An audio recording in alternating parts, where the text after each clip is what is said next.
पृथ्वीला दुःखालय असं म्हटलेलं आहे. आपल्याला पुस्तकं पाहिजे असली तर आपण कुठे जातो? ग्रंथालयामध्ये जातो. जेवण पाहिजे असलं तर आपण भोजनालयामध्ये जातो. म्हणजे तिथे आपल्याला त्या वस्तू मिळून जात असतात.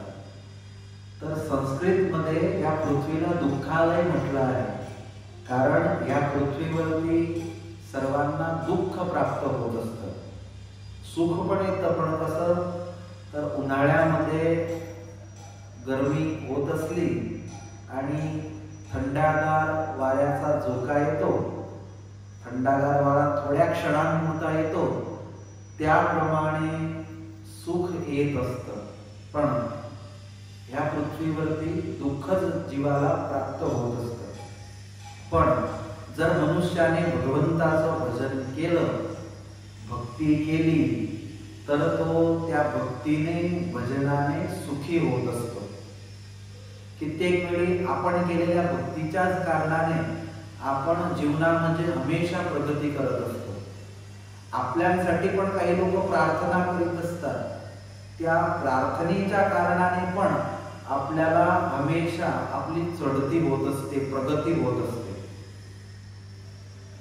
एक गावामध्ये काही लोकांनी नक्की केलं की आपल्याला 4 धामची यात्रा करायला जायचं आहे.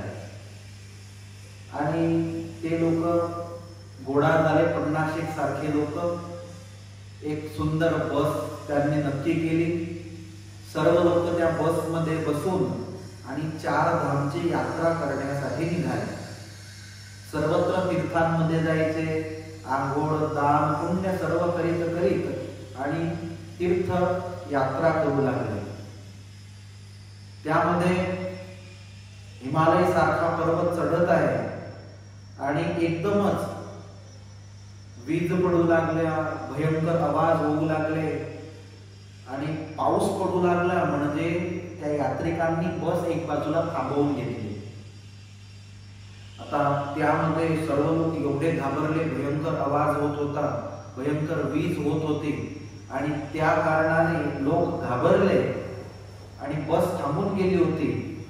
आणि त्यावेळी आकाशवाणी झाली की हे यात्रिकांनो, तुमच्यामध्ये पापी आहे, त्या कारणाने तुमच्या सर्वांचं मृत्यू होईल. त्या पापीला तुम्ही दूर करा तर तुम्ही वाचून जा.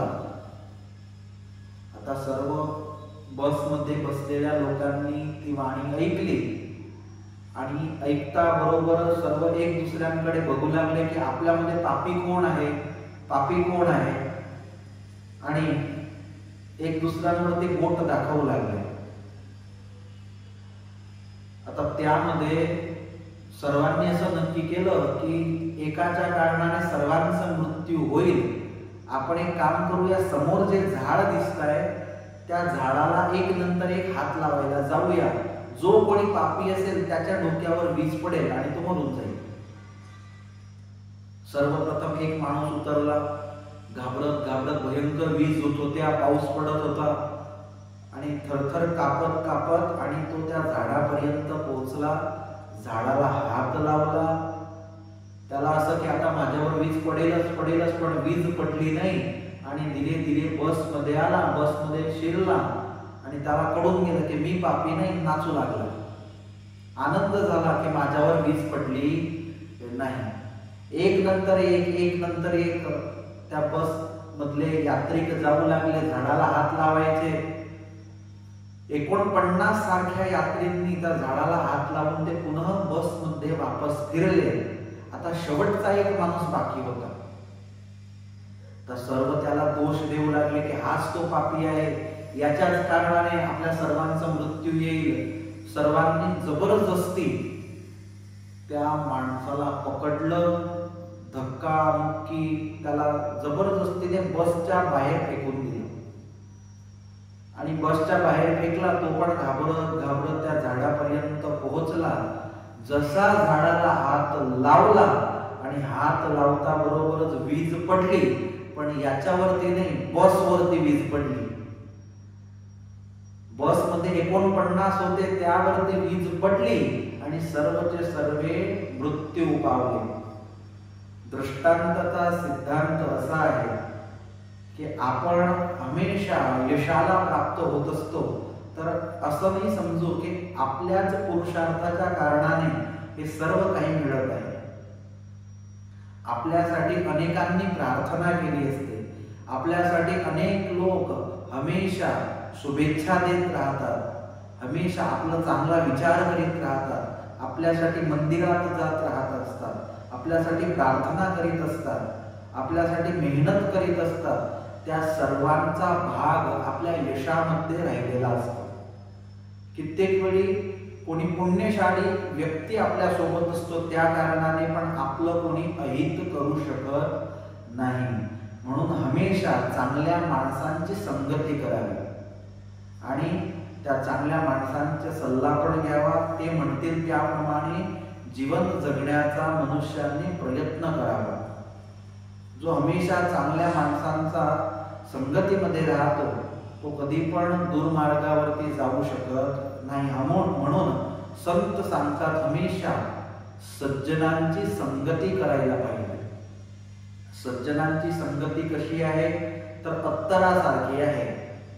अत्तर घ्यायचं नसलं पण त्या दुकानामध्ये तुम्ही जा आणि काही न घेता वापस या, तरी पण पूर्ण दिवसापर्यंत अत्तराची सुवास तुमच्या शरीरामधून येत असते. आणि दुर्जनाची संगती कशी आहे तर कोळसासारखी आहे, कोळशासारखी आहे.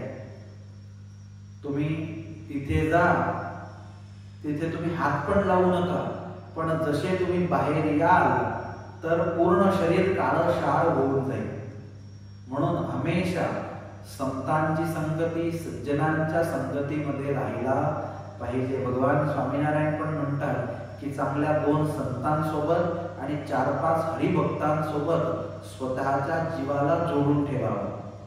का तर जेव्हा पण जीवनामध्ये तुम्हाला काही निर्णय घ्यायचे असतील तर त्यांना विचारावं, कारण ते हमेशा तुमच्या चांगल्यासाठीच सांगतील.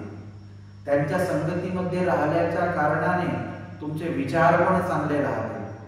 म्हणून हमेशा चांगल्या माणसांचा संग करावा, चांगल्या गोष्टींचा संग करावा. सध्या माणसाचा जवळचा कोणी व्यक्ती असला तर तो आहे मोबाईल.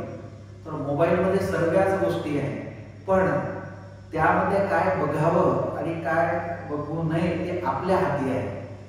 त्यामध्ये अशा पण ऍप्लिकेशन आहे की ज्या आपल्याला बाहेर येऊ देणार नाही आणि अशा पण ऍप्लिकेशन आहे की जे आपल्याला खूप पुढे घेऊन जाते. तर हमेशा त्यामध्ये पण चांगलंच बघावं. सत्संगाच्या कथा श्रवण कराव्या, काहीतरी आपल्याला प्रगतीला घेऊन जाईल असं काहीतरी त्यामधून शिकण्याचा प्रयत्न करावा. खूप काही शिकण्यासारखं YouTube वरती पण आहे, खूप काही शिकण्यासारखं बाकीच्या ऍप्लिकेशन वरती पण आहे. पण माणूस हमेशा निगेटिव्ह गोष्टला लवकर पकडतो आणि पॉझिटिव्ह गोष्ट शिकण्यासाठी त्याला कुठेतरी जावं लागतं. आणि त्या पॉझिटिव्ह गोष्टी तुम्हाला सज्जनांच्या माध्यमातून, चांगल्या माणसांच्या